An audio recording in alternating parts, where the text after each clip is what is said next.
সাধারণ মানুষের যেটা থাকে, আরে ভাই পিলারের নিচে মাটি কেটে যাচ্ছে, পিলার তো পড়ে যাবে, পিলার তো সমস্যা হবে।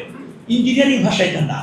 ওই মাটিটা আমার কাছে আরো মনে হয়েছে, আমরা স্টাডি করে দেখেছি, আপনারা সেতু চলাচলের জন্য উন্মুক্ত হওয়ার পরেই সরানো উচিত ছিল, কিন্তু সেটা সরানো হয়নি। সেতুটা নির্মাণ হয়ে যাওয়ার পর ওটা কন্ট্রাক্টরের সাথে চুক্তি থেকে অপসারণ করে ফেলতে হবে, কিন্তু ওই সরকারের আমলে, অন্তর্বর্তীকালীন সরকারের আমলে এটা অপসারণ হয়নি। দীর্ঘদিন ধরে ব্যাপ্তটা ওই জায়গায় যে কন্ট্রাক্টর ওটা সরে নেওয়ার কথা ছিল, সে সরায়নি সে বিলও পায়নি।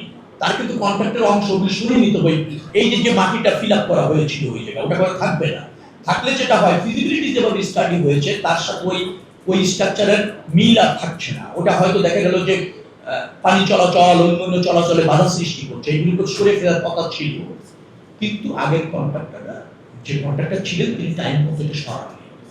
যেহেতু তিনি বিল পান না, এখন সরানোর প্রয়োজন হয়েছে, তাকে শর্ত দেওয়া হচ্ছে তুমি এটা সরাতে গিয়ে এখন ওই আর্টিফিশিয়ালি মাটিটাই হয়ে গিয়েছে, এখন মনে হচ্ছে সাবেক মাটি, কারণ কম্প্যাক্ট হয়ে গিয়েছে, বা ঘাস টাস হয়ে গিয়েছে, মনে হচ্ছে এটা তো একটা মাঠ, এটা তো মানে আর্টিফিশিয়ালি কোনো ভরাট করা জিনিস না। তাহলে কেন এখান থেকে মাটিটা কাটা হচ্ছে? যে মাটিটা কাটা হচ্ছে সেই মাটিটা ওখানে সরানোর কথা ছিল, থাকার কথা ছিল না, সরিয়ে ফেলানোর কথা ছিল, তাই সরানো হচ্ছে। দেখে মনে হচ্ছে পিলারের গোড়ায় মানে গর্ত হয়ে যাচ্ছে, এই পিলারের সাথে, এই স্ট্রাকচারের সাথে ওই মাটির কোনো সম্পর্ক নেই।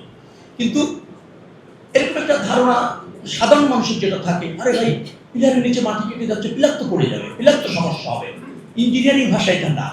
ওই মাটিটা আমার কাছে আরো মনে হয়েছে, আমরা স্টাডি করে দেখেছি, আপনারা এই নিউজটা আসার পর আমি ওই ব্রিজ ইঞ্জিনিয়ারিং এর সাথে আমাদের সেনাবাহিনীর যারা জড়িত, গতকালকে রাত্রে আমার সাথে কথা হয়েছে, অন্যান্য ইঞ্জিনিয়ার যারা জড়িত কথা হয়েছে, ওই মাটিটা সরালে ওখানে আরো যেটা হবে, ওই নাব্যতা বা অন্যান্য জায়গায় যে চলাচল আছে পরিবেশগত এবং অন্যান্য দিক থেকে সামান্য সামনে গিয়ে ওয়াটার, তো সেটা রেইনি সিজন, ড্রাই সিজনের যে চলাচলটা ফিজিবিলিটি টেস্ট অনুসারে ভালো হবে।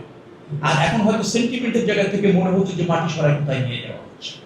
আলটিমেটলি এই ধারণাটা হওয়ার একটাই কারণ হচ্ছে, মাটিগুলি প্রাথমিক পর্যায়ে সেতু চলাচলের জন্য উন্মুক্ত হওয়ার পরেই সরানো উচিত ছিল, কিন্তু সেটা সরানো হয়নি। এখন সরানো হচ্ছে বিধায় এইটা আমরা ওই কাজের সাথে সিমিলার মনে করছি না, মনে করছি ভিন্ন কিছু করে মাটি টাটি বিক্রি করে কেউ হয়তো কোনো গোষ্ঠী লাভবান হচ্ছে।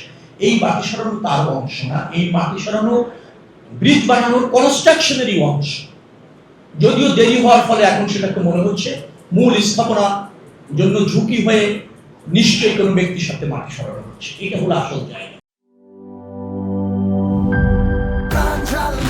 প্রাণ ঝালমুড়ি, এই ঝাঁজ সেই ঝাঁজ।